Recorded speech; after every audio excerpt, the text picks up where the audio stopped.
Itinigil muna ang dredging activities o pagbubungkal sa ilalim ng dagat ng San Felipe sa Zambales dahil sa mga reklamo ng mga residente roon.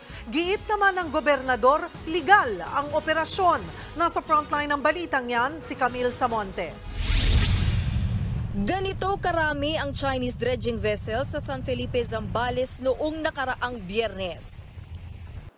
Ngayon, wala na ang mga barko rito. Pansamantalang ipinatigil ni Zambales Governor Hermogenes Ebdane ang operasyon ng Chinese vessels. Kasunod yan ng reklamo ng mga residente at mangingisda sa epekto ng dredging o yung pagbubungkal ng buhangin sa ilalim ng dagat. 2019 pa nang magsimula ang dredging sa ilalim ng River Restoration Project ng DENR. Wala raw idinulot yan sa mga residente, kundi perwisyo partikular na sa kanilang kabuhayan. Nabulabog ang mga isda kaya lumipat sa ibang parte ng dagat. Kaming mangingisda, yan isda lang po ang pinangahanap buhay namin dito. Ayan na tag-ulan. Saan po kami kukuha ng pagkain namin kung wala naman ng isda? At saka itong pinsala na ginawa po nila dito sa amin, sana naman ngayon bigyan nila ng protekta. Itong yung hinukay nila dyan. Nakakasira rin daw ng kalikasan ang ibinubugang usok ng mga barko. Hinala ng non-governmental organization na Zambales Ecological Network, nakikinabang umano sa proyekto si Governor Ebdane. Dinadala raw sa Manila Bay Reclamation Project ang mga buhanging nakukuha sa San Felipe. Yung buhangin po na dinidredge dito sa Zambales ay dinadala po sa Manila Bay. And meron pong contractors dito. Ang China Harbor ay kinontrata lamang ng contractor ni Governor Ebdane.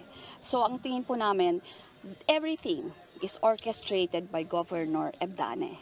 But they are collecting monitoring fees, they are collecting environment protection and enhancement fees, they're also collecting anchorage fees, and they're collecting excise tax. So napakaraming pera po niyan. That's about billions. Dagdag pa ng gobernador, legal ang proyekto at sa probinsya raw mapupunta ang ibinabayad ng Chinese dredging vessels. All of the proceeds na manggagaling doon sa pinag-aran will go to the province, to our people, not to our pocket. Natanong din ng DENR kung may kaukulang permit ba ang naturang operasyon. Ang sagot lang nila, we'll have to verify the particular operations that you're referring to. Sa gitna niyan, naghain si Senator Jinggoy Estrada ng resolusyon para imbestigahan ang dredging activity sa San Felipe. This is a major cause of concern. Hindi ko alam kung bakit sila nagdi-dredge. Hindi ko alam kung saan nila dinadala yung ano. Kung malaman natin kung sino yung kumpanya na nagmamay-ari nitong mga barkong to, siguro we can invite them to the inquiry. Ipatatawag din daw ng senador ang kontraktor ng Chinese dredging vessel at pribadong kumpanya na bumibili ng buhangin. Nangako naman si Governor Ebdane na ipakikita nila ang mga kontrata at kung ano ang nilalaman ng proyekto. Nagbabalita mula sa Frontline, Camille Samonte, News 5. Mga kapatid, Lucy Cruz Valdez po, maging maalam at may pakialam sa mga napapanahong balita sa bansa. Tumutok at mag-subscribe sa News 5 social media pages.